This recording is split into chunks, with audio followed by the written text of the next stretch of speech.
नमस्कार। आज हम बात करेंगे रेजिलियंस के बारे में, मतलब मुश्किलों से लड़ने और उभरने की हमारी दिमागी ताकत के बारे में। तो चलिए एक सवाल से शुरू करते हैं, और ये एक ऐसा सवाल है जिसका जवाब हम सबको लगता है कि हमें पता है। अक्सर हम रेजिलियंस को कैसे देखते हैं?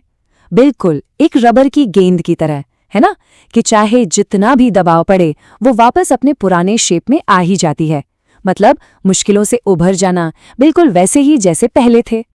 लेकिन क्या हो अगर ये वापस उछलने वाली बात, ये बाउंस बैक वाली थियरी एक मिथक हो? आज हम यही देखने वाले हैं कि साइंटिस्ट इस सीधी सादी सोच को कैसे बदल रहे हैं और इसके पीछे की कहानी कितनी ज्यादा उलझी हुई और दिलचस्प है। तो चलिए इस मिथक को जरा करीब से देखते हैं। देखिए, एक तरफ तो ये आम सोच है कि रेजिलियंस एक फिक्स्ड चीज है, मतलब या तो किसी में होती है या नहीं होती। लेकिन दूसरी तरफ वैज्ञानिक दशकों से इस सोच से आगे बढ़ चुके हैं। वो इसे एक डायनामिक प्रोसेस की तरह देखते हैं। डॉक्टर सुराया सीडैट जैसे एक्सपर्ट्स अब इसे एक ऐसी चीज मानते हैं जो लगातार बदलती रहती है। ये वक्त और हालात के हिसाब से घटती बढ़ती है, ये कोई पत्थर की लकीर नहीं है। और डॉक्टर लॉरा कुब्जांस्की का ये सवाल तो इस बाउंस बैक वाली सोच की सबसे बड़ी कमी को सामने लाता है। वो पूछती हैं, अगर कोई शुरू से ही अच्छी जगह पर ना हो तो फिर वो किस चीज पर बाउंस बैक करेगा, और क्या वो उस जगह वापस जाना भी चाहेगा? सोचने वाली बात है ना? तो इसका मतलब ये हुआ कि रेजिलिएंट दिखने की, मुश्किलों से लड़कर खड़े रहने की भी एक कीमत चुकानी पड़ती है, एक छिपी हुई कीमत। मिसाल के तौर पर डॉक्टर डेविड विलियम्स की एक स्टडी को देखते हैं। इसमें एक बहुत ही चौंकाने वाली बात सामने आई। उन्होंने पाया कि मुश्किल बैकग्राउंड से आने वाले जिन टीनेजर्स ने बहुत ज्यादा सेल्फ कंट्रोल दिखाया, वो पढ़ाई लिखाई में तो बहुत आगे निकल गए, लेकिन आगे चलकर उनकी सेहत पे इसका बुरा असर पड़ा। मतलब अकादमिक सफलता की कीमत उन्होंने अपनी फिजिकल हेल्थ से चुकाई। और पता है, ये जो कीमत है ये सिर्फ शरीर तक ही सीमित नहीं है, इसका असर हमारे दिमाग पर भी पड़ता है। असल में जो दिमाग रेजिलिएंट होते हैं वो बच नहीं जाते, बल्कि वो पूरी तरह से बदल जाते हैं, रीवायर हो जाते हैं। न्यूरोसाइंटिस्ट डॉक्टर मार्टिन टेइचर की रिसर्च देखिए। उन्होंने पाया कि जिन लोगों ने बचपन में बुरा बर्ताव झेला था लेकिन फिर भी वो रेजिलिएंट बने रहे, उनके दिमाग में भी वैसे ही बदलाव थे जैसे किसी मानसिक रोगी के दिमाग में होते हैं। मतलब उनका दिमाग डैमेज से बचा नहीं, बल्कि उसने खुद को बचाने के लिए एक बिल्कुल अलग ही ढांचा बना लिया जिसमें कुछ कनेक्शंस कम थे। तो ये सारी बातें हमें एक नए मॉडल की तरफ ले जाती हैं, एक ऐसा मॉडल जो कहता है कि रेजिलियंस सिर्फ एक इंसान के अंदर की बात नहीं है। साइकोलॉजिस्ट एन मैस्टन ने इसके लिए एक बहुत अच्छा टर्म दिया है, ऑर्डिनरी मैजिक, यानी साधारण जादू। उनका कहना है कि रेजिलियंस कोई सुपर पावर नहीं है, ये तो हमारी रोजमर्रा की जिंदगी में मौजूद बहुत ही आम, बहुत ही बुनियादी चीजों से बनती है। और ये आम चीजें क्या हैं? देखिए, जैसे कि अच्छी पेरेंटिंग, करीबी दोस्त, सेल्फ कंट्रोल, कामयाब होने का जज्बा, अच्छे स्कूल और एक सपोर्टिव कम्युनिटी। ये सब वो चीजें हैं जो किसी की जिंदगी और उसके माहौल का हिस्सा होती हैं।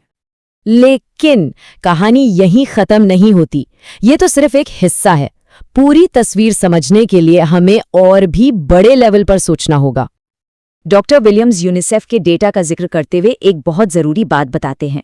वो कहते हैं कि समाज की नीतियां, मतलब सोशल पॉलिसीज, भी रेजिलियंस का एक बहुत बड़ा जरिया हो सकती है। जैसे ये चार्ट देखिए, आयरलैंड में टैक्स और सोशल सपोर्ट की वजह से बच्चों की गरीबी 44% से घटकर सिर्फ 18% रह गई। वहीं अमेरिका में ये कमी बहुत कम थी।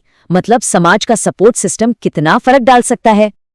तो डॉक्टर डेविड आर विलियम्स कहते हैं कि वो अब रेजिलियंस को सिर्फ एक इंसान की खूबी नहीं मानते, बल्कि वो इसे सामाजिक नीतियों और समाज के पूरे माहौल की एक प्रॉपर्टी की तरह देखते हैं।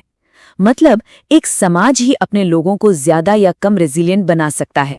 तो इस नई समझ के साथ अब सवाल ये उठता है कि हम अपनी जिंदगी में इसे कैसे इस्तेमाल कर सकते हैं। कैसे हम सिर्फ मुश्किलों से उभरे ही नहीं, बल्कि और बेहतर बने। इसके लिए एक बहुत ही दमदार कॉन्सेप्ट है ग्रिट, जिसे साइकोलॉजिस्ट एंजेला डकवर्थ ने दिया है। ग्रिट का मतलब है किसी बहुत बड़े लक्ष्य के लिए जुनून और लगन को एक साथ मिला देना। और एंजेला डकवर्थ ग्रिट को बढ़ाने के 4 तरीके बताती हैं। पहला, किसी चीज में अपनी दिलचस्पी जगाना। दूसरा, रोज प्रैक्टिस करने की आदत डालना। तीसरा, अपने काम को किसी बड़े मकसद से जोड़ना। और चौथा, जब लगे कि सब खत्म हो गया है, तब भी उम्मीद बनाए रखना सीखना। और ये जो मकसद वाली बात है ना, ये बहुत गहरी है। कभी कभी जिंदगी की सबसे बड़ी मुश्किलें ही हमें सबसे बड़ा मकसद दे जाती हैं। इसे सर्वाइवर मिशन भी कहते हैं। जैसा कि हरमन ने 1992 में कहा था कि कुछ लोग अपने ट्रॉमा से उभरने के लिए समाज से जुड़ जाते हैं। ये वो लोग होते हैं जो अपने दर्दनाक तजुर्बों को ही अपनी जिंदगी का मिशन बना लेते हैं।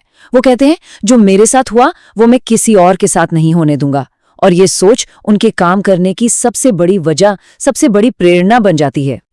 तो आखिर में हम इस सवाल पर आते हैं, अगर रेजिलियंस सिर्फ एक इंसान की अंदरूनी ताकत नहीं, बल्कि एक ऐसा प्रोसेस है जो साधारण जादू और सामाजिक सपोर्ट से बनता है, तो फिर सवाल ये नहीं होना चाहिए कि कोई अकेला इंसान और मजबूत कैसे बने।